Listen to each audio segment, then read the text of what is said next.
시작됐네요. 네, 법무법인 정향의 김예린 변호사님 오늘 재건축, 재개발, 도시정비 등등에서 벌어지고 있는 여러 가지 그 분쟁들 이야기를 통해서 저희 앞 분쟁에서 누가 이기는 걸 아는 게 뭐가 중요하겠습니까? 그런데 그걸 듣다 보면 남들 싸우는 얘기니까 일단 재밌어요. 네. 나한테는 불똥 안 튀는데 남들 싸울 때 이게 제일 재밌거든요. 재밌게 볼 수 있고 그 과정에서 다양한 걸 자세하게 들을 수 있어요. 오늘 1번 재개발이란 무엇인가? 재개발이란 이렇게 보면 얼마나 재미없겠어요. 그래서 최근에 이 소송건 관련해서 좀 재밌게 이야기를 해주십사 하고 김예린 변호사님을 다시 한번 모셨습니다. 어서 오십시오. 네, 안녕하세요. 김예린 변호사입니다. 네. 지난번에 출연하고 나서 반응이 좀 있었습니까? 그 지인들도 많이 보셨다고 하고 그리고 또 지주택 관련해서 방송 보고 연락 주셨다는 분들이 굉장히 많아서 소송 의뢰도 있었나요? 소송 의뢰? 없었습니다. 소송 의뢰는 없고 공짜 문의만? 네, 그 상담 열심히 해드렸습니다. 사람들 너무하네. 변호사님 그런 거라도 상담료를 좀 받으셔야 되는 거 아닙니까? 상담료 안 받으십니까? 항상 이제 그게 문제인데요. 이제 뭐 어쨌든 간에 상담료 받는 게 원칙이긴 한데 저는 그냥 전화 상담은 그냥 해드릴 때도 많이 있고 근데 다만 이제 뭐 시간이 좀 허락이 안 되다 보니까 모두 다 해드리기는 좀 어려운 부분이 있죠. 자, 그러니까. 알겠습니다. 변호사님 전화는 우리 유료 전화 있잖아요. ARS 060 뭐 이런 거 있잖아. 분당 얼마. 그걸로 바꾸세요. 명함에. 이제 언제든지 시간이 있습니다만 요금이 나갑니다. 네, 그럼 길게 물어보면 길게 빠져나가는 거고. 네, 뭐 그럴 수도 있을 자동 것 상담 같습니다. 전화.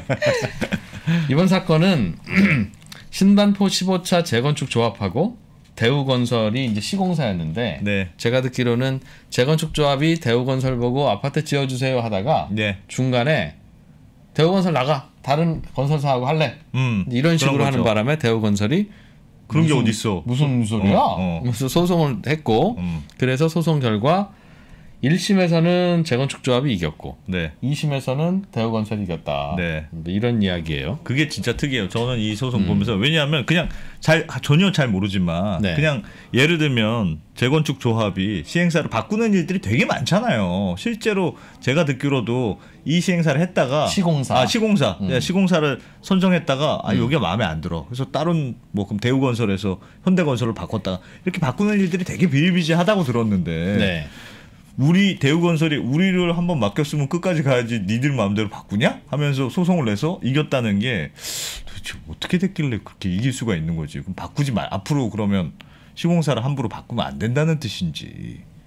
근데 또 생각해보면 한번 계약을 했으면 100억 원을 주고 아파트를 뭐 10채를 짓기로 했다. 라고 하면 이거는 계속 지켜야 되는 거 아닌가 싶은데 중간에 바꾸면 그럴 수도 있죠. 바꾸면 어디까지 정산해 줄 것이며 그것도 좀 애매할 것 같은데 어쨌든 무슨 사건이었어요? 무슨 사건입니까 이게? 네, 맞습니다. 말씀하신 게 맞고 그래서 이게 신반포 15차 조합에서 이제 2017년도에 대우건설을 시공사로 선정을 했는데 근데 이제 중간에 공사비 증액 관련해서 좀 분쟁이 있었던 거죠. 그래서 이게 총 공사비가 한 2천억 정도 돼요. 그런데 이제 중간에 설계를 좀 변경을 하면서 그 공사 연면적이 많이 늘어났거든요. 그러면서 이제 대우건설에서는 500억 정도를 이제 공사비로 좀 증액을 해달라고 하는데 조합에서는 이거 어쨌든 무상 특허 설계에 포함된 게 아니냐라고 해서 너무 많이 좀 요구하는 것 같다라고 해서 최대 200억까지는 좀 조율을 했었는데 이제 결국에 협상이 결렬이 되면서 19년도에는 이제 해지 통보를 하고 그리고 이제 삼성물산을 새로 시공사로 선정을 그러니까 처음에 200억이었는데 2천억이었는데 그 중간에 설계가 바뀌었네요. 네, 맞아요. 그러니까 이렇게 지어달라고 해서 이렇게만 지었으면 아무 사람 분쟁이 없는데 설계를 바꿨다. 중간에 집주인들이 아이 하는 김에 이것도 좀 해줘 라고 해서 그래요 그럼 500억 더 내세요 그러니까 뭐 500억이네 그리고 자른 거야. 그러면 안 돼. 너희는 나가 이런 거예요? 그런 거군요. 네, 맞습니다. 그게 협상이 안 돼가지고 공사비 증액 관련 시공사 정해놨는데 어떻게 협상이 되겠어요? 당연히 그러니까 추가로 하려면 그것도 입찰 받아야 되는 거니까. 맞아요. 당연히 나라도 비싸게 부르지. 나밖에 해줄 데가 없는데 지금. 그래서 근데 이제 조합에서는 너무 비싸게 부른다고 생각한 거고. 그리고 이게 그 실제로 그 설계 변경의 범위가 사실은 이제 뭐 입찰 당시에 무상 특화 설계로 이제 뭐 그 홍보를 했던 거 아니냐라고 해서 조합에서는 기본적으로 무상으로 좀 해줘야 되는 거 아니냐라는 입장이었던 거죠. 그렇군요. 그래서 그러면 1심에서는 조합이 이겼어요? 네. 네, 조합이 승소했는데 사실은 이게 조합 어떻게 이겼지 진짜 또? 네, 그 본안으로 이게 뭐 생각하시기에는 본안으로 넘어가서 이게 뭐 시공사 해지 자체가 잘못 뭐 정당하다라는 판결이 난 건 아니고요. 그냥 소송 요건 자체를 갖추지 못해서 각하 결정이 났거든요. 이제 각하 결정이라는 거는 뭐 본안 판단으로 가기 전에 어떤 뭐 당사자 적격이나 법률상 이익이나 이런 소송 요건을 못 갖췄을 때 이제 각하 결정이라는 게 나오게 되는데 이 확인해소라는 거는 지금 대우건설이 조합을 상대로 제기한 거는 시공사 지위 확인 소송이거든요. 근데 이 확인해 소송이라는 거는 아무 때나 제기할 수 있는 게 아니에요. 그래서 왜냐하면 원칙적으로는 무언가를 청구하는 소를 제기를 해야 되는데 아주 예외적으로 이제 확인 청구를 할 수 있게 하는 거거든요. 근데 이건 어떤 때 가능하냐면 지금 현존하는 뭐 법적 지위나 권리관계에 좀 불안이 있는데 이거를 해결할 수 있는 수단이 확인해 소송밖에 없다라고 인정이 될 때만 이제 가능하거든요. 근데 이거는 지금 여기서는 왜 각하가 됐었냐면 새 시공사가 선정이 됐잖아요.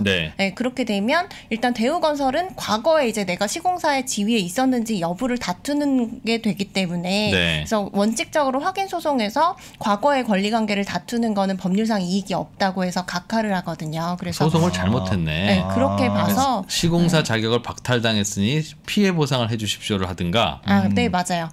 그래서, 아니면 시공사를 바꾼 것 자체가 잘못됐으니 뭐 어떻게 해주십시오라고 해야 되는데. 그래서 보통은 이제 확인 소송을 했다가 시공사 지위 확인 소송을 했다가 중간에 뭐 이렇게 새 시공사가 뭐 선정이 된다라고 하면은 손해배상 청구를 보통 바꿨거든요. 그동안은.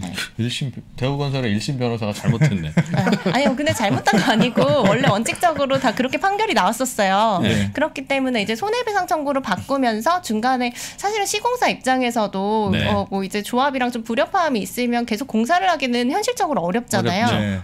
그렇기 때문에 중간에 이제 금전적으로 어떤 배상 같은 것들을 받고 좀 빠져나가는 구조가 많았던 거죠 그동안은. 근데 이건 아파트 지을 때뿐만 아니라 그냥 개인이 개인 주택을 지을 때 또는 지을 때도 아니에요. 인테리어 같은 거 그냥 몇 천만 원 주고 할 때도 하다 보면 요거 저거 갑자기 공사 시작했는데 인테리어 잡지를 보면 안 돼. 그래서 공사 시작했는데도 인테리어 잡지를 보다가 마음이 안 되기 시작하지. 그럼. 아니 이런 걸 했으면 좋겠어.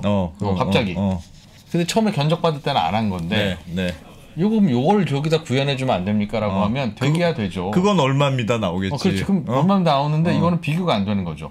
친구한테 물어봤더니 이거 한 700만 원 주면 될 것 같은데 왜 저기서 1,700만 원이라고 부르는지 모르겠다라고 하지만 내가 1,700만 원이라는 데가 어떻게 할 거예요. 그런 문제가 굉장히 비일비재하기 때문에 그렇겠네요.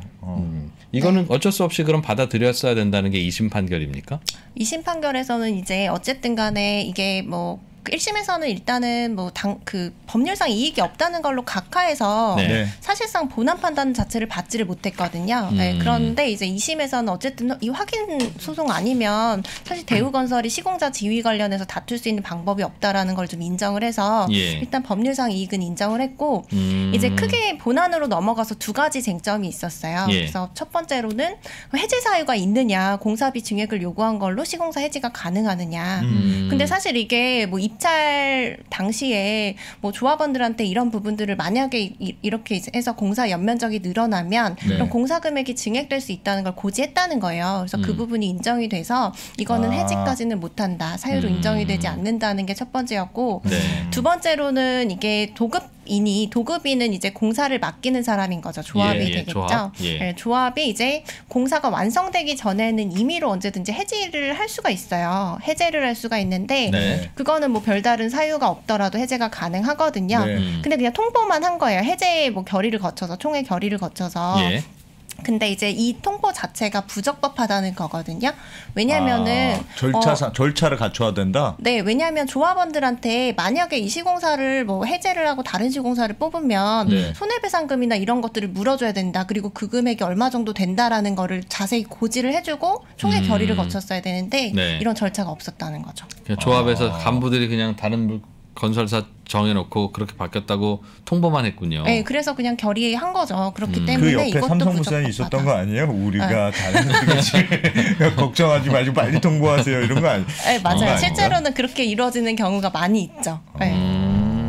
근데 그러면 실제로 이 시공사를 바꾸는 사례들이 많다면서요. 그러니까 이 예를 들면 대부분 증액 문제 때문일 텐데 네. 처음에는 이 정도 가격이 될 줄 알았는데 다 이제 시공사도 하다가 이렇게 하시려면 이 정도 금액이 듭니다. 그럼 야, 뭐 이렇게 비싸? 실제 바꾸는 사례가 많다고 들었는데 아닌가요? 그럼 그건 어떻게 가능하죠? 실제로 바꾸는 사례가 많은데요. 근데 네. 말씀하신 것처럼 뭐 공사비 증액 사유나 뭐 이런 것들을 이제 문제 삼아서 하는 거는 네. 사실은 일종의 좀 핑계에 가까울 수가 있는 거죠. 왜냐하면 이제 보통 이제 시공사가 바뀌는 거는 언제냐면 임원이 바뀔 때요. 조합 임원이. 아, 임원이 바뀔 때요? 네, 보통은 이제 뭐 팀이라고 보시면 돼요. 그래서 네. 조합 임원 그리고 그 네. 조합 임원을 뭐 지지하고 조합 임원이 미는 시공사 그리고 다른 네. 거기에 이제 있는 뭐 용역 업체들. 네. 그래서 팀으로 보시면 되는데 임원이 바뀌면 어쨌든 자기랑 이제 일을 잘할 수 있는 시공사를 데리고 오고 싶잖아요. 네, 그렇기 때문에 이제 바뀌는 경우가 많이 있죠. 중간에 네. 중간에 바뀌면 이미 공사하던 업체는 얼마를 받고 나갑니까? 일단 이미 공사를 했다라고 하면 정해진 공사 대금이 있을 거예요. 그럼 예. 이미 이제 이루어진 부분이 있거든요. 기성고라고 하는데 그 부분에 대해서 이제 공사 대금을 정산해 주는 거고. 그건 요구하는 대로 다 줘야 돼요? 아니면? 그 부분은 보통 이제 법원으로 가게 되면 감정을 해요. 감정을 해서 이제 얼마만큼 됐으니까 공사비 중에 몇 %를 줘라 이런 식으로 나오고 그리고 이제 손해배상이 별도로 있죠. 아 그리고 나는 마음의 상처를 입었어. 네, 손해배상이 또 별도로 있고. 그 손해배상 금액은 대개 지금까지 공사한 금액의 몇 % 정도가 더 얹어집니까? 또 정하기 나름이긴 한데요. 보통 이제 뭐 한 10%에서 20% 정도 보시면 될 것 같아요. 위약금은. 위약금으로. 그렇게. 지금 100억 원어치 공사하고 지금 이 날벼락을 맞았는데 그럼 임의로 바꾼 니네가 120억 줘라 이렇게 한다는 거죠? 네, 맞아요. 네. 그럼 이번에 대우건설은 2심에서 이겼으면 네네. 위약금을 더 많이 받을 수 있는 거예요? 손해배상을 더 많이 받을 수 있는 거예요? 아니요, 이거는 아예 시공자 지위 확인 소송을 해서 시공자 지위를 인정을 받은 거예요. 그러면 다시 대우건설 다시 삼성이 나가고 아니, 현실적으로 너무 이상한 상황이 발생한 거죠. 지금 삼성은 심지어 공사를 하고 있다가 어머나. 하고 있는 중인데요. 레미안에서 다시 프로시저를 다시 바뀌는 거예요? 그래서 사실 현실적으로 어려워요. 근데 이제 문제는 2심에서 이겼기 때문에 아마도 대우건설에서는 공사중지 가처분을 넣을 거고 그러면 좀 장기간 공사가 중단이 될 수가 있겠죠. 네. 그런데 문제는 이게 지금 이주를 이미 하셨기 때문에 여기에 따른 뭐 이주비나 이런 대출들이 있어요. 금융 비용이 한 달에 거의 10억 가까이 나가거든요, 보통. 네. 그러면 1년이 지연된다라고 하면 뭐 100억 정도는 이제 손실이 날 수가 있는 거죠, 조합에. 그걸 누가 내야 되는 거예요? 제가 보기엔 조합 간부들이 잘못한 것 같은데. 네, 근데 조합의 이제 그 부담인데 1차적으로는 이제 그거는 조합원들 추가 분담금으로 결국에는 돌아가기 그렇지. 때문에. 대통령이 잘못하면 세금 걷어서 내야지 뭐 어떻게 해서 개인 재산으로 할 수 없죠. 네, 맞아요. 네, 그렇게 되죠. 그런 거예요. 그러면 앞으로는 이런 일이 벌어지면 그러니까 예를 들면 후속 시공사, 삼성물산은 그래도 지금 몇 달 동안 공사한 게 있을 거 아니겠어요? 들어간 돈. 그 돈 또 받아 나올 수 있는 겁니까? 근데 뭐 계약이 해지가 되면 그럴 수가 있죠. 근데 이제 뭐 일단은 현실적으로는 대우건설이 다시 이제 지위를 뭐 회복하는 소송을 해서 회복이 됐다고 하더라도 뭐 현실적으로 공사를 계속 할 수는 없을 것 같아요. 그래서 대우건설이 그래서 보통은 이제 새로 선정된 시공사에서 뭐 이런 비용들을 좀 부담을 해주는 경우들도 있거든요. 사업비처럼 해서 그렇게 해주는 경우도 있고 법원에서는 다시 결합해서 살라고 하지만 이미 깨진 감정 어떻게 하겠냐. 돈으로 해결한다. 보통은 그래서 이제 다른 사업지 같은 경우에는 금전으로 이제 해결을 하고 중간에 좋게 합의하셔가지고 이렇게까지 막 가는 사례는 많지는 않았죠. 새로 만난 그 파트너가 이혼 위자료 좀 내주는 그런 거네요. 그죠? 비슷한 그런 개념이죠? 너무 적절한 확실하게 이해가 되네. 알겠어요. 대법원 판결이 또 나오면 또 바뀔 수도 있어요? 네, 바뀔 수도 있지만 사실은 뭐 제가 볼 때는 바뀔 가능성은 많지는 않을 것 같아요. 그래서 어쨌든 이런 판결이 나와서 뭐 대법원 판결까지는 한 6개월 정도는 또 걸리거든요. 그럼 그 사이에 이제 공사를 못하게 하는 뭐 공사중지 가처분이나 이런 것들이 들어가서 사업은 일단 좀 중단이 될 것 같고. 근데 아까 이제 2심 판결에서 보시면 뭐 임의로 해제하는 건 가능하다는 거예요. 일단은 가능한데 다만 절차가 지금 잘못됐다는 거죠. 그래서 이제 뭐 조합에서도 뭐 이런 총회 절차를 좀 구체적으로 잘 갖춰가지고 다시 거쳐서 사업을 그냥 그대로 진행할 가능성이 높을 것 같아요. 그럴 수도 있고 절차를 갖추면. 네. 그렇습니다. 이혼할 수는 있는 거네. 이론적으로 이혼할 수는 있다. 네가 그거에 언제든지 서로 합의하면 되니까. 통보를 제대로 안 했다. 그런 거네요. 네, 그 절차가 어쨌든 조합원들한테 이렇게 손해배상이 많이 발생할 수 있다는 거 그런 것들을 고지한 상태에서 뭐 의결한 게 아니잖아요. 그래서 그런 부분들을 총회를 다시 거치면 가능하겠죠 이제. 그게 제가 상식적으로 보면 그렇게 제대로 꼼꼼하게 안 한 조합 집행 임원부들이 잘못한 건데 그분들에게 개인적인 손해배상 청구는 안 됩니까? 보통은 이제 업무상 과실 등등 임원분들은 근데 사실 그건 조금 어려운 부분이 있어요. 조합원들이 청구하기에는. 근데 이제 보통은 이제 조합 임원은 뭐 용역 계약이나 이런 데 있어서 용역 대금에 대해서 연대 보증을 보통 서세요. 네, 그러셔서 만약에 조합이 뭐 중간에 해산돼 버리거나 파산한다라고 하면 조합 임원이 이제 책임을 지는 방향으로 가기는 하거든요. 와, 그거 어려운 거네요. 네, 그렇기는 한데 근데 이제 보통 사업은 뭐 계속 잘 가고 있는 상황이니까 여기서는 이제 조합원들이 좀 조합에 책임을 묻기는 사실은 뭐 현실적으로 좀 어려운 부분이 있을 것 같아요. 피해는 발생했는데. 네, 그래서 결국에 조합원들이 이제 부담하는 구조로 가는 뭘 더 해달라고 하다가 이 사단이 난 거예요? 저도 사실은 정확하게 했는데 뭐 브릿지 네. 관련해서 뭐 특화 설계라던가 지하 주차장을 좀 늘려달라던가 이런 거였던 것 같아요. 네. 거기도 다른 아파트들 많이 봤네 중간에. 요즘 가니까 새 아파트 지은 거 가보잖아요. 저도 뭐 지어진 지 한 15년 된 아파트에 살아서 지하에는 그냥 주차장만 간신히 있어요. 지하에 주차장 있는 게 어딥니까 그래도? 요즘 뭐가 있는데요 요즘은? 근데 요즘엔 지하에 주차장도 있어요. 주차장도 있어요. 뭐 수영장 있는 것도 뭐 거의 꽤 많고 기본적으로 세대 창고들이 다 들어가고. 창고요? 창고. 와. 지하로 내려가면 우리 창고가 따로 있어요. 아, 별도로. 네. 그게 없으면 방 한 칸을 다 잠집으로 해야 되잖아요. 다 그거 당연히 있고. 뭐 실내 골프장 당연히 있을 수 있고. 연습장 있고. 뭐 있고 당연히 뭐 뭐 스쿼시? 그거 만들면 그래서 대개는 그래서 지하 5층, 6층을 막 파요. 네, 맞아요. 네. 지하 파는 게 공사 비용이 굉장히 많이 드는 건데도 불구하고 지하를 파서 지으면 용적률에 해당이 안 된대요. 그러니까 이론적으로는 지하 30층을 파서 거기에 뭐든지 해도 되는 거야. 그러니까 밑에 막 넣는구나. 이런 거 넣고 저런 거 넣고. 뭐 세대별로 강당 하나씩 주고 뭐 운동장 하나 드릴게 해도 되는 거죠. 그러니까 그 용적률의 문제에서는 않거든요. 다만 비용이 많이 드는데 예전에는 아파트 가격이 공사비에 비해서 별로 안 높아요. 토지비가 별로 안 높으니까 그런 거 지으면 그 분양가 6억 그런 거 안 지으면 분양가 뭐 4억 이러니까 야 분양가가 2억이나 올라가는데 이런 거 못했는데 요즘에는 이런 거 안 지으면 분양가 27억 지으면 분양가 29억 이 똑같이 2억 차이라도 야 치워 땅값이 올라가니까 그런 요술들이 생기더군요. 하다 보면 해달라는 거 많을 거예요. 그래서 분쟁들이 앞으로 많겠네요. 이런 분쟁들은. 알겠습니다. 그 실제로 이제 시공사 선정 단계는 도시정비법에 보면 조합 설립 인가 후에 하게 돼 있어요. 그렇기 때문에 그 당시에 뭐 설계가 확정이 되거나 그럴 수가 없거든요. 그래서 이런 문제들이 계속 발생할 수 있는 거죠. 다시 설계가 왜 확정이 안 된다고요? 그러니까 정확한 이제 설계가 좀 확정이 되려면 뭐 사업 시행 인가까지는 돼야 되거든요. 그 다음 단계인데 근데 이제 서울시 같은 경우에는 좀 지침이 바뀌어서 사업 시행 인가 이후에 시공사를 뽑게 돼 있어요. 사업 시행 이후에 기본적으로는 조합 설립 인가 이후에 시공사를 보통 선정하기 때문에 뭐 이런 설계나 이런 것들이 확정돼 있는 시점이 아니거든요. 대략적으로라도 그렇기 때문에 이제 중간에 이제 설계 변경이 좀 발생할 여지가 큰 거고 그러다 보면 이런 공사비 증액이나 이런 문제들이 설계가 픽스되지 않은 상태에서 시공사가 선정이 돼요? 네, 맞아요. 그래서 이게 좀 문제가 있다 싶어서 서울시에서는 지침을 마련해서 사업 시행 계획을 수립해가지고 확정되면 사업 시행 계획이 설계죠? 네, 맞아요. 그래서 그걸 기준으로 해서 이제 좀 그렇게 해라. 시공사를 선정해라라는. 근데 그건 서울시가 그렇게 하라고 안 해도 당연히 상식적으로 어른들이면 설계가 확정된 다음에 그걸로 입찰받고 시공사 정해야 되는 거 아니에요? 네, 그래서 아예 뭐 안 정해져 있는 건 아니긴 한데 그래도 어느 정도 좀 구체적으로 정해지는 단계가 사업 계획 단계거든요. 그렇기 때문에 그런 부분들이 있어요. 그럼 혹시 관공서에서 설계도 갖고 오라고 할 때 시공사도 정해 와야 되는 거라서 그런가요?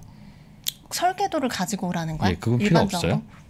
네, 뭐 근데 사업 뭐 계획에 계획에 관해서 사업 시행 인가를 받을 때는 당연히 사업 계획이 수립이 돼야 되니까 거기에는 여러 가지 이제 부분들이 다 포함이 되어 있는 거죠. 그걸 받고 나서 시공사 정해도 되는데.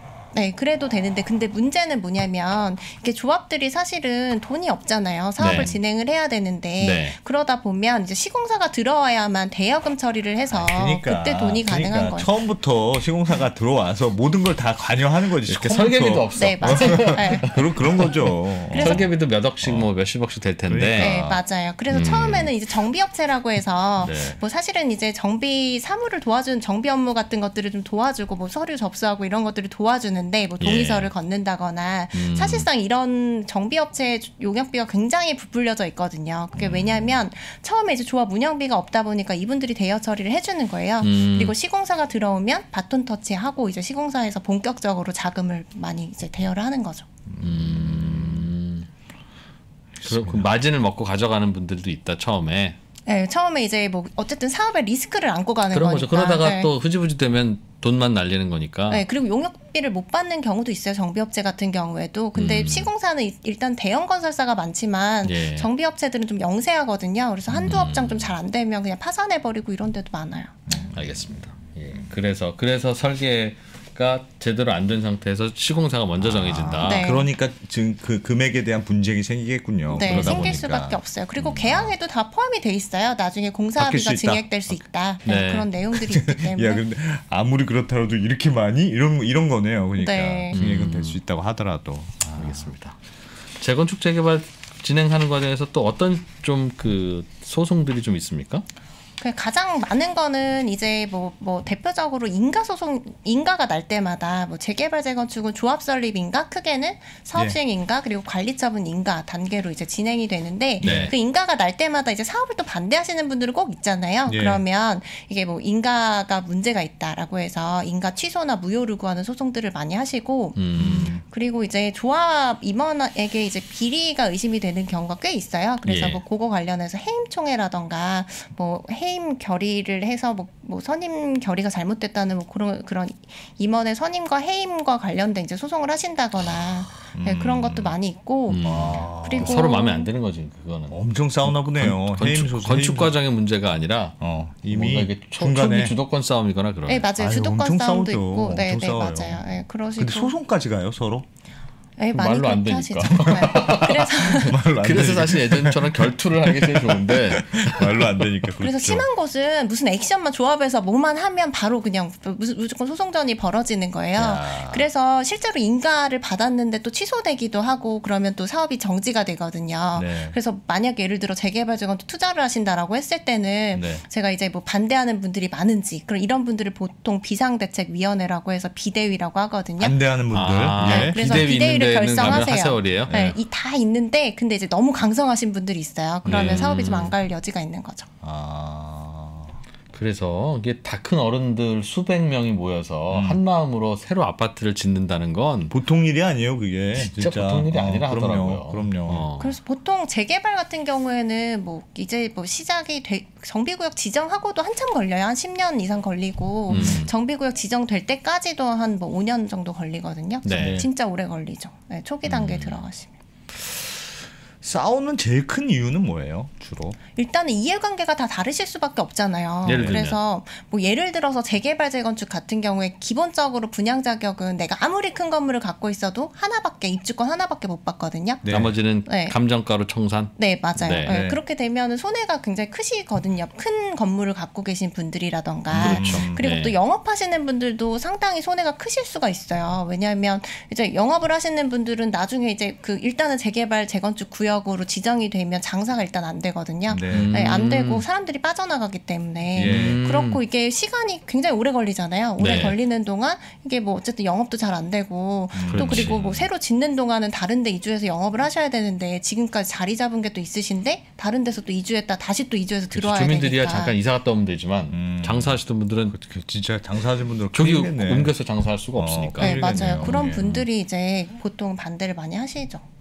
그런 분들에게는 돈 좀 더 주고 내지는 뭐 보통 그렇게 하나요? 그렇게 되면 참 좋은데 사실은 이제 법적으로 재개발 같은 경우에는 뭐 동의를 안 하면 강제 수용 절차로 갈 수가 있어요. 동의 안 하시는 분들. 그리고 재건축도 마찬가지로 매도 청구라고 해서 강제로 사올 수 있는 절차가 있거든요.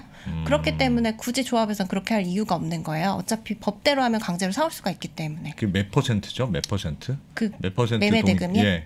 동의율이요? 동의율. 75%를 기본으로 보시면 돼요. 75%, 75%만 동의를 받으면 나머지는 그냥 네가 반대하건 말건 강제 수용할 수 있다. 네, 맞아요. 사업이 가게 되면 그리고 나중에 이제 분양 신청이라는 절차가 있거든요. 그때 분양 신청하시면 조합원이 되는 거고 분양 신청을 못 하시면 현금 청산자라고 해서 이제 사업에서 빠져나오게 되는데 이분들 거 그러니까 강제로 사올 수가 있어요. 근데 보상금이라도 좀 많이 주시면 괜찮은데 그게 아니거든요. 그러니까 말씀하신 대로 감정가로 줘요. 감정가로요? 네, 감정 평가를 해서. 언제 감정가를 줘요? 이게 문제가 재건축은 그나마 시세대로 주거든요. 시세 감정을 해서 주는데 근데 시세 감정이라고 하더라도 주변이 막 급속히 오르기 때문에 감정 평가에 다 반영이 안 돼요. 그래서 한 시세의 8, 90% 정도라고 생각하시면 될 것 같아요. 낡은 아파트인데 나 이거 재건축 참여 안 하랍니다. 그러면 그래서 최근 거래가 그냥 준다는 거죠. 네, 맞아요. 근데 재개발은 굉장히 문제거든요. 재개발 같은 경우에는 개발 이익이 이게 공공성이 강한 사업이에요. 재건축에 비해서. 그러다 보니까 싼 값에 수용할 수 있게 만들어 놓은 거예요. 법 자체를. 그래서 개발이익이 배제된 사업인정 고시일이라는 게 정해져 있는데 그 날짜를 기준으로 해서 보상을 해주거든요. 그게 언제예요? 그게 사업시행 인가고시일이에요. 말씀드린 거. 아까 말씀드린 것처럼. 이 동네 재개발하도록 하여라. 라고 초기 단계죠. 하기 바로 전날. 그래서 그 날짜를 매우 평범했던 가격. 맞아요. 그래서 그 날짜를 기준으로 주게 되면 사실은 그 이후에 사업이 많이 지연된 업장 같은 경우에는 뭐 5년 전 가격으로 받게 된다거나 이런 일이 발생하는 거예요. 그래서 정말 헐값에 이제 내가 산 값도 못 받고 나가시는 분들도 있거든요. 그런 게 문제예요. 이제 보상가가 현실화가 안 되다 보니까. 그건 왜 그렇게 하죠? 줄 돈은 주고 내보내야지. 그래도 남을 거 아니겠어요? 그러면 안 남아서 그래요? 실제로 이게 공공성이 많이 이제 그 요구가 되는 사업이다 보니까 그리고 이 법들이 옛날에 막 그 대량으로 개발을 많이 할 때 그런 때 만들어진 강제로 법이거든요. 그냥 동원시켜서 밀고 그럴 때. 네, 맞아요. 그러다 보니까 이렇게 정해져 있는데 실제로 이제 외국 기준을 보면 시세 보상하도록 돼 있어요. 선진국들은. 상식적으로 시세 보상이죠. 그렇죠. 그래서 이게 좀 바뀌어야 될 필요성은 있을 것 같아요. 와, 지금 그렇게 돼 있어요. 나 한 2년 가 있어야 되겠다 국회에. 이게 좀 변경을 해주세요. 개정을. 그거 관련해서 분쟁이 진짜 많겠네요. 정말 언제적 컨셉을 법으로 그렇게 아직도 하고 있어요. 아니 근데 법으로 그렇게 돼 있으면 소송을 하더라도 뭐 어떻게 할 수 있는 방법이 없을 거 아니에요. 내가 반대하는 사람 입장에서. 그 범위 내 이제 현금 청산자 분들은 그래서 최대한 그 범위 내에서 감정 평가가 잘못됐다는 걸 다퉈가지고 올리시는 건데 그래도 만족하실 수는 없죠. 금액 자체가 워낙에 뭐 기준 자체가 좀 부당하게 되어 있으니까. 그 기준일 자체를 바꿀 수는 없는 거고. 그게 법으로 그렇게 규정이 되어 있어요. 그러면 뭐 법률 위헌 뭐 이런 거 해야죠, 그죠? 이미 여러 차례 이루어졌지만 어쨌든 이게 공공성이 요구되는 사업이기 때문에 뭐 그 정도의 이제 재산권 침해는 용인된다는 거거든요. 그래서 아직까지는 뭐 개정이 될 그 기미는 없어요. 사실 엄밀하게 말하면 내가 동의 안 하면 못 밀어야 되는 게 엄격한 재산권 보호죠. 75%가 동의하면 네가 반대하는 건 안 된다. 그런 것까지만 해도 충분히 공공성이 반영된 법률인데 거기에 보상 금액까지도 굉장히 저렴하게 주면 이건 공공성의 문제가 아닌데? 그리고 실제로 이게 그러면 그분들한테 보상가를 낮춰서 그 이익이 어디로 가느냐의 문제도 있거든요. 그래서 원래는 이게 공공성이 요구되니까 뭐 임대주택도 짓고 뭐 여러 가지 이제 뭐 주택 공급도 하고 이런 것들 때문에 뭐 좀 싼 값에 사들일 수 있게 만든 법인데 실제로는 뭐 시공사라던가 이제 뭐 그 기존 조합원들이라던가 이렇게 다 이익이 가기 때문에 좀 형평 차원에서도 좀 맞지는 않는 것 같아요. 그렇군요. 알겠습니다. 야, 갑자기 국회로 가야 될 것 같아요. 대장동 이슈도 생각나고. 그러니까 이게 나이 들어서 어느 순간에 자꾸 이게 정치로 도는 분들이 여러 유형이 있는데 안기자처럼 이렇게 성실하게 살아온 분들도 내가 요렇게 세상을 보고 있다가 뭔가 이렇게 하나씩 알게 될 거 아니겠어요. 알게 됐던 걸 하나씩 모르게 되지는 않을 거예요, 사람이. 그러니까 이건 뭔가 좀 바꿔야 되겠다는 게 자꾸 눈에 보이나 봐요, 그죠? 하자 보수 같은 것도 소송이 좀 들어옵니까? 네, 하자보수 소송은 거의 다 하시는 편이에요. 요즘에는. 왜냐하면 뭐 그 하자보수 기간 내에 하자를 이제 보수 받을 수 있는 거는 시공사한테 요청해서 다 받으시고 그리고 나서 이제 나머지는 하자 그 손해배상금을 받아서 뭐 관리단이나 입주자 대표회에서 관리하면서 그 보수를 해주는 경우가 많거든요. 근데 일단은 뭐 하자가 없는 아파트나 뭐 상관은 없기 때문에 기본적으로 이제 하시죠. 네. 그럼 그거는 많이 소송에 이겨요? 어때요? 하자 보수와 관련해서 무조건 이기죠. 거의 이기는데. 네, 무조건. 왜냐하면 금액이랑 하자라는 건 무조건 있을 수밖에 없기 때문에 다만 금액이 얼마나 많이 나오느냐의 문제거든요. 네, 그렇죠. 그럼 무조건 하는 게 유리하겠네요. 그러면? 그래서 대부분 하세요. 네, 대부분 하자 소송을 하세요. 하자소 해본 적 있으십니까? 아니 저는 그 한다는 얘기를 들어본 적이 있어요. 하자 보수. 그래서 소송? 어떤 거 가지고 합니까?라고 대충 들어봤더니 재밌는 게. 안 기자네 집도 그렇지 않나요? 아파트의 그 화장실 문은 밀고 들어가게 돼 있게요. 이렇게 당기게 돼 있게요. 밀고 들어가게 돼 있어요. 당기게 돼 있으면 샤워할 때 튀긴 물이 그 거실로 떨어지고 마루로 떨어지니까. 맞아요. 밀고 들어가게 돼 있는데 밀면 문만 밀리는 게 아니라 슬리퍼도 같이 밀려요. 문 열고 들어가야 되는데 슬리퍼가 없어. 항상 문 뒤에 있어 슬리퍼가. 우리 집이 그래. 우리 집이. 네. 아니 들어가면 슬리퍼가 있어야 신을 수 있잖아요. 신을 수 있는 자리에다 분명히 슬리퍼를 놨어. 이게 높이를 잘못 맞춘 거구나. 높이를. 그러니까 그게 슬리퍼 회사가 잘못이냐 아니면 그 아파트 시공 잘못이냐. 이건 치명적이거든요. 제일 불편해 제일. 그래서 뭐 그런 사소한 하자부터 이제 뭐 심각한 데는 얼마 전에 벌레 아파트 같은 데도 있었어요. 저도 기사에서 봤는데 이제 그 뭐 자재 안에 어떤 벌레 유충들이 막 있었던 거죠. 알 같은 것들이. 그래서 그게 이제 막 그 애벌레가 되고 뭐 벌레가 되면서 그게 문제가 되는 사례도 있었고 또 지하 주차장 자체가 아예 없는 아파트도 있었고 여러 가지로 이제 뭐 하자가 좀 심각한 데들은 또 심각하죠. 그런 게 있다 하더라고요. 근데 대개는 들은 이야기인데 건설회사는 대개는 사내 변호사가 하는 데도 있고 외부 로펌을 쓰는 데도 있는데 대개는 사내 변호사가 하는 데는 자꾸 이런 하자보수 소송 같은 데 보면 패소율이 높대요. 그 왜 그럴까 생각해 보면 요즘은 안 그러겠지. 대개 사내 변호사는 회장님이 꽂는데 그러니까 그 회장님쯤 되면 인맥 네트워크 중에 친구 중에 변호사도 있을 거 아니겠어요. 그러면 자네가 좀 도와주게 뭐 이렇게 해서 하면 굳이 열심히 해서 일을 할 필요가 없는 거지. 그래서 그런 거 보면 야 정말 그 인센티브 구조라는 게 많은 걸 바꾸는구나 하는 생각도 하고. 벌레도 참 사는 집이 워낙 중요해서 여러 가지 소송도 많고 그렇군요. 이게 슬리퍼 밀리는 건 하자죠? 네. 하자 맞아요? 하자죠? 저희 집은 그걸 어떻게 했냐면 슬리퍼 계속 밀리니까 발판을 앞에 하나 놓은 거예요. 그러면 보통 발판은 낮으니까 열려도 밀 때는 거기는 슬리퍼가 안 밀. 그 발판 뒤에 앞에 슬리퍼가 놨구나. 문을 밀려도 슬리퍼가 좀 앞에 있도록. 과학적인 방법 아닙니까? 발코니 확장 같은 거지.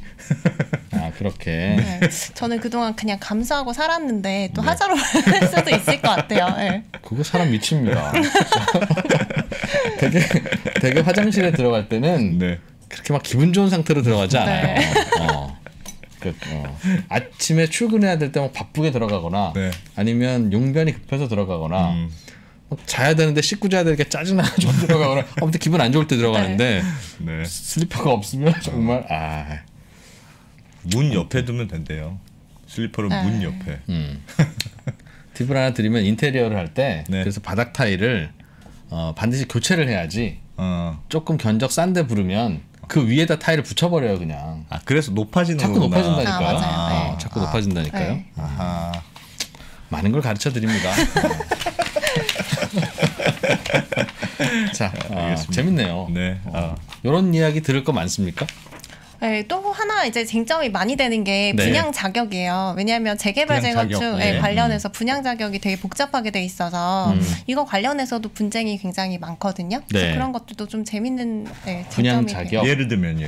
예를 들어서 뭐 우리가 생각할 때는 재개발 재건축 구역에 집을 사면 무조건 입주권 받을 것 같잖아요. 근데 아닌 사례가 많아요. 그래서 예를 들어 신축 빌라라던가 이런 것도 좀 조심하셔야 되는 게 있고. 구체적으로 좀 하나씩 알려주세요.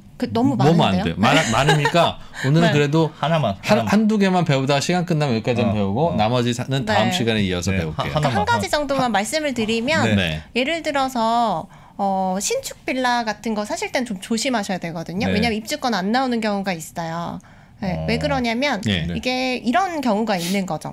그러니까 빌라 기존에 이제 단독이나 다가구 한 가구밖에 없는 단독이 있었는데 이게 재개발을 한다고 하니까 이걸 뭐 다세대로 구분해서 이제 등기를 바꾼다거나 아니면 부수고 다시 지어서 세대를 늘리는 거죠. 그러면 이걸 쪼개기라고 부르는데 입주권 수가 세대별로 나오기 때문에 확 늘어나 버리잖아요. 그래서 이런 것들을 막으려고 권리산정 기준일이라는 걸 미리 정해요. 이제 사업을 할 때부터. 그래서 그 이후에 이렇게 전환을 했다거나 등기를 다세대로 아니면 새로 지어서 세대수를 늘렸다거나 이런 경우에는 기존 현황대로 나오거든요. 입주권이. 모르고 사시는 거죠. 신축의 경우에는 쪼개기 했을 가능성이 있는 거군요. 그러니까 그 이후에. 네, 맞아요. 이런 것들도 있고 뭐 여러 가지 사례들이 좀 있어요. 그럼 사각구 들어가면 다른 사람들은 다 입주권이 나오는데 나만 안 나올 경우가 있고. 그럼 나에게 이 재개발은 나는 반댈세. 라고 할 수 있는 권리는 새로 이사 온 분들한테 있습니까? 근데 소수이기 때문에 사실은 반대하셔도 별 영향이 없는 거죠. 밀면.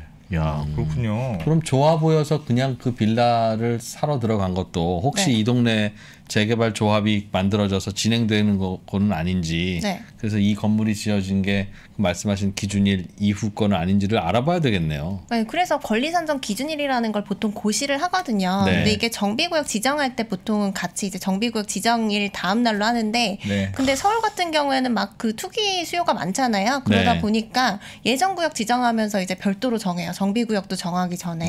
그래서 이거를 고시로 이제 보통은 뜨니까 잘 보셔야 되고 뭐 등기부상에는 사실은 이게 언제 지어졌는지 이런 게 정확히 나오진 않거든요. 그렇기 때문에 건축물 대장까지 보셔야 돼요. 그러니까 꽤 새 빌라 같은데 싶어서 보면 언제 지어졌는지는 등기부등본에 보면 안 나와 있어요. 준공일이. 그 접수한 게 나오기는 나오는데 이게 실제로 단독이었다가 바뀌었다거나 아니면은 뭐 부수고 다시 지었다거나 이런 것들은 건축물 대장을 보셔야 좀 명확하게 알 수 있어요. 하여튼 새 거는 뭔가 좀 의심을 해봐야 되겠네요. 갑자기. 대표적으로 뭐 그런 것들이 그래서 신축 빌라 뭐 지분 쪼개기 주의보 뭐 이런 기사들도 가끔 있거든요. 그게 바로 그런. 그게 주택의 가치에 영향을 주는 거면 예를 들면 이 낡은 동네에서 나는 새 집을 못 받는 빌라라면 나중에 팔 때도 어려울 거 아니겠어요. 사는 사람이 없죠. 그거는 결국 현금청산 받으시는 거예요. 그럼 아까 말씀드린 그 가격에 현금청산 받으시는 거예요. 그러면 그 지역이 뭔가 뭐 무슨 기준일이라고요? 그 권리 산정 기준일이 되면 그 동네에 있는 모든 집들의 등기부등본에는 그걸 한 줄씩 넣어줘야 매매할 때 띄워보고 이런 거구나라고 알지. 지난주까지는 저 동네 살다가 이번 주에 새로 와가지고 여기서 이제 집 구해가지고 계약 치는 사람이 이 동네 히스토리에 이 동네 재건축 조합이 언제 만들어졌고 권리 산정 기준이 얼마라는 걸 어떻게 알아요? 네, 알 수가 없어요. 실제로도 조합에 이제 뭐 문의를 하는 경우도 많이 있으신데 안 가르쳐 주죠. 왜냐하면 매수인 지위에 있으니까 아직은 소유자도 아니고 하다 보니까 뭐 가르쳐 주지도 않으시고 뭐 이런 사례들이 굉장히 많아요. 이것도 국회에서 바꿔야 될 일이네. 국회 가야 되는 겁니까? 근데 이거 말고도 뭐 하는 거야 지금? 굉장히 많아요. 이런 사례들이. 그래서 입주권 못 받으시는 사례로 해가지고 소송도 많이 하시고. 그 소송에서 이길 수가 있어요? 그러면 예를 들면 그 전에 집한 사람한테 누구한테 소송을 해야 돼요? 그러니까 이게 계약을 아예 없던 걸로 하실 수도 있거든요. 근데 이제 뭐 계약을 없던 걸로 하시려면 사실은 이게 문제가 뭐냐면 그냥 사실 매매 계약은 보통 집을 그냥 사고 파는 계약이잖아요. 그래서 그냥 이게 매매 계약 목적 자체를 달성했다라고 볼 수가 있어서 반드시 특약이나 뭐 별도의 사정으로 이게 입주권을 받으려고 매수한 건물이다. 이게 들어 있어야 되거든요. 계약에 그래야 계약이 무효가 될 수 있다. 근데 이게 중요하네. 보통 특약을 이상하게도 작성 안 하세요. 굉장히 중요하잖아요. 그리고 당연히 할 것 같은데 작성 많이 그런 목적인 경우에는 특약을 반드시 써야 되겠네요. 반드시 쓰시고 그래서 만약에 특약 작성을 못 하셨다라고 하면 뭐 이후에라도 문자나 뭐 전화 통화나 이런 것들로 입주권 목적으로 거래하신 거를 분명하게 남겨두셔야죠. 그래야 판 사람한테 손해배상을 할 수 있다. 네. 근데 난 그냥 집 구하러 왔는데 이 동네는 다 똑같은 줄 알았더니 나만 빠져 있으면 그게 문제인데 내가 그 진짜 그냥 등기부 등본에 좀 올려주라고 하세요. 네. 판단할 수 있게. 집 살 때 등기부 하나 띄워보고 사지 뭘 건축물 대장이라는 서류가 있다는 걸 모르는 사람이 더 많을 텐데. 네. 그리고 이게 그냥 고시하거든요. 고시문이 뜨기는 떠요. 이제 시청 홈페이지나 이렇게 뜨기는 하는데, 근데 뭐 그것까지 이제 잘 알고 사시는 분들은 정말 없죠. 이제 보통은 그냥 이런 수준이세요. 제가 뭐 분양권이 안 나온다, 입주권이 안 나온다라고 하셔가지고 뭐 사업 단계가 뭐냐고 물어보면 모르시는 경우 되게 많거든요. 그러니까 이런 수준으로 그냥 매수를 하시는 거죠, 보통은. 모르지. 그럼 알아야 할 의무가 있어요. 그게 당연히 모르지. 네, 그래서 당연히 이제 재개발 재건축 구역 내에서 주택을 매수하시면 입주권 받는 거로 생각을 하시는데 못 받는 사례가 굉장히 많아요. 그럼 아파트를 샀다가 그 아파트가 재건축이 됐는데 입주권을 못 받는 케이스도 있습니까? 간혹 있어요. 재건축은 그래도 재개발보다는 훨씬 좀 간명하거든요. 그래서 이제 많지는 않은데 그런 경우가 있어요. 다물권자, 이제 왜냐하면 한 사람이 한 구역 내 여러 개 갖고 있어도 입주권 하나밖에 안 나오거든요. 그런 사람으로부터 하나를 사면 이제 매도인이랑 공유하게 되는 그런 상황이 발생할 수가 있어요. 근데 이건 아직 법리적으로 약간 다툼의 소지는 있는데 최근에 이 판결 관련해서 뭐 여러 가지 상반된 판결들이 좀 나오고는 3동 있는데 508호를 샀는데 그분이 4동 702호도 갖고 계시면 그 아파트가 재건축될 경우에는 하여튼 원래 주인한테 하나만 나온다 이거죠. 그래서 합쳐서 하나만 받으시는 거예요. 공유로. 왜 집이 두 채인데 하나만 주나요? 그러니까 이게 기본적으로 여러 채를 갖고 있어도 한 사람당 하나밖에 안 나오는 거예요. 왜 재산이 재산에 따라 주는 건데? 네, 근데 왜냐하면 이게 투기 수요가 막 들어올 수가 있잖아요. 사실은 재개발 재건축 구역으로 이제 지정이 된다라고 했을 때 뭐 한 사람이 이제 여러 채를 막 사가지고 입주권을 여러 개를 받을 수가 있기 때문에 이런 것들을 좀 방지하려고 지금 도시정비법에는 기본적으로 한 사람 그리고 한 세대에는 여러 채를 갖고 있어도 하나밖에 안 나오게 되어 있어요. 우리 변호사님은 한 번 더 모셔야 되겠네.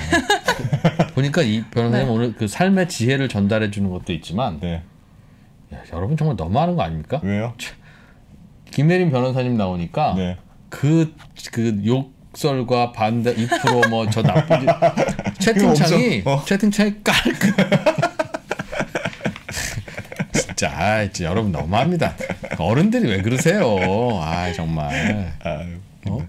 저희 가끔씩 여론 안 좋고 채팅창에서 자꾸 부담스러운 거 올라오고 할 때 가끔씩 모셔서 마음도 다스리고 채팅창도 정비하고 저 채팅창을 정비구역 지정해서 밀어. 네, 그렇게 하겠습니다. 슈카와슈. 슈카한테 글로벌 라이브 넘겨주고 법무법인 정량의 김예린 변호사님 고맙습니다. 네, 감사합니다. 국내 최고의 기업 임원, CEO, 행정가, 석학들에게만 오프라인으로 제공이 되었었던 그 강의를 3프로TV와 송기령이 만나서 여러분께 최초로 공개합니다. 3프로TV 미래대학 데이터로 세상을 읽다. 데이터로 사람의 마음을 읽는 마인드마이너 송기령 부사장이 알려주는 우리의 현재 그리고 미래. 어떠한 강의에서도 느낄 수 없었던 투자의 인사이트를 발굴해보는 소중한 시간이 되리라 확신합니다. 데이터로 세상을 읽다. 지금 바로 3프로TV 앱에서 신청하십시오.